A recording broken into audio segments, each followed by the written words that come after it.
Now, we've already done a video for first-time visitors to the island, and we gave them lots of tips about things you should do and look out for. I thought I'd do a quick one giving you 10 insider tips, and by insider I'm aiming this at people who probably know the island quite well, but these are things you may not have come across before and you may not know about.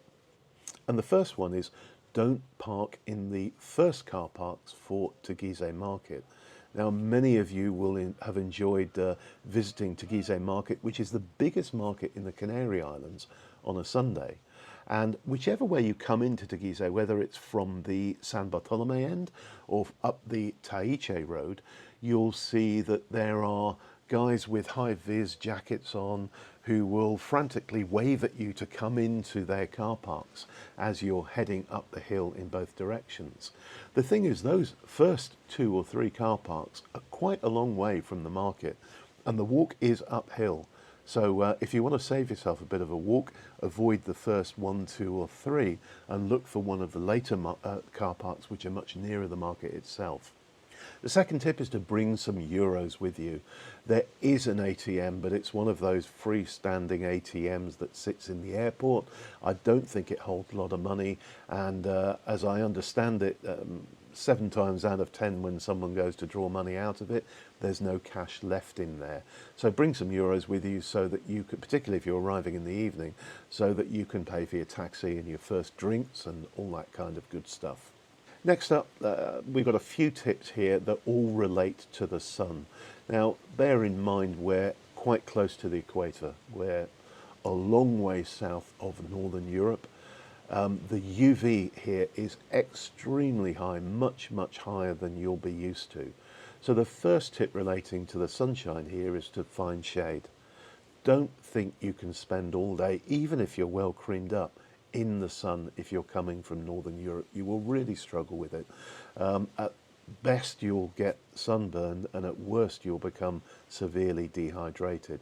So look for shade, and if you watch the locals you'll find that when they're walking down the street, particularly when they're in a hurry, they'll always walk on the shady side of the street. When they stop to have a drink or have some food, they will always look for a shady table. So the tip is to find some shade.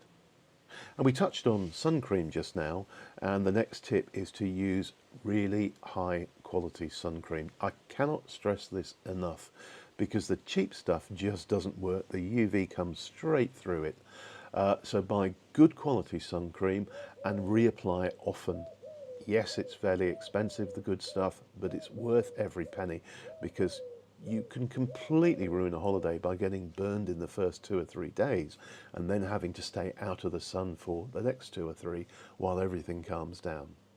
Also related to the heat, draw the curtains on your accommodation during the day.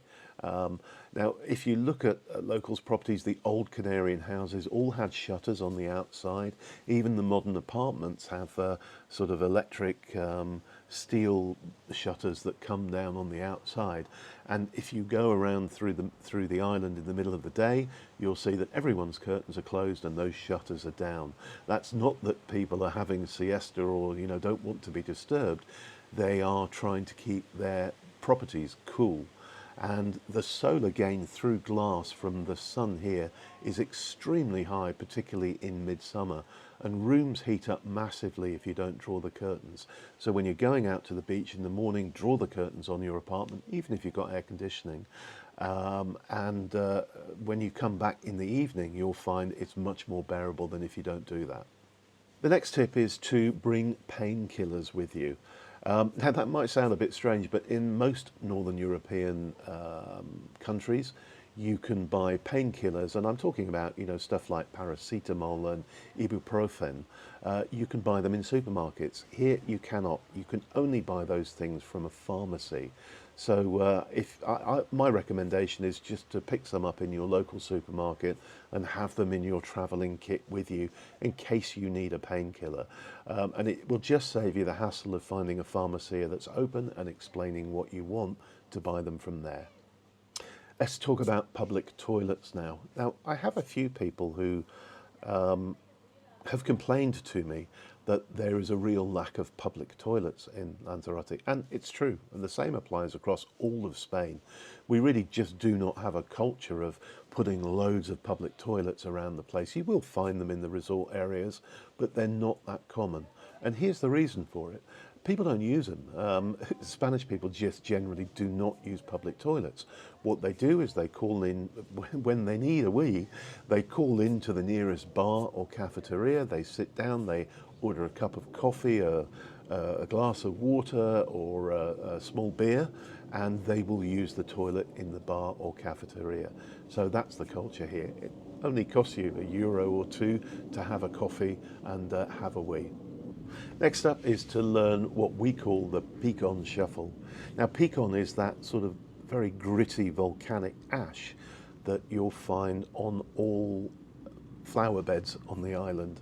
And also it's used ornamentally, and quite often you have to walk across it. Now, the issue when you're walking on Peacon with flip-flops on, as many of us wear all of the time, is that the little bits of grit can get between your foot and the sole of the flip-flop. And that can hurt when you start walking on a hard surface, the little gritty bit digging into the bottom of your foot. So what everyone learns to do here is what we call the Peacon shuffle. And that's when you step off the bit of Peacon back onto pavement, you just turn your toe down and bang it a few times on the pavement, and you'll find the little stones fall out of the gap between your foot and the flip-flop. And everyone does it here, and you after a time you do it without even thinking about it. You just step off the piece of Peacon and dig both feet into the ground, and all the little grit falls out, and off you go walking again normally. Now, the penultimate one is to enjoy lunch. And traditionally in Spain, lunch is the main meal of the day. And if you go back into the past, people would always have an hour-long three-course lunch with a couple of glasses of wine perhaps, or a glass of beer followed by coffee, and then they would go have their siesta. Siesta's not that common anymore, but most people here who live here have lunch as their main meal during the day, and then they have a light supper in the evening. Now, what that means is that a lot of the bars and cafeterias have really good value menus del dia, which you can have for, I don't know, between 12 and 18 euros, say. And it will always include a three-course meal, a glass of wine, a coffee at the end of it, and they're usually fantastic value for money, so try having lunch. And finally, the final insider tip for you is one for gents. Please save topless for the beach. Now, the beaches here are fine for you to be topless, whether you're a man or a woman, but it really is not considered good form for men to be walking around without a top on in shops and bars and supermarkets. It's considered unhygienic. I mean, imagine, you know, somebody sweaty dripping in sun cream dripping onto the food in a supermarket. It's just not the done thing here in Spain.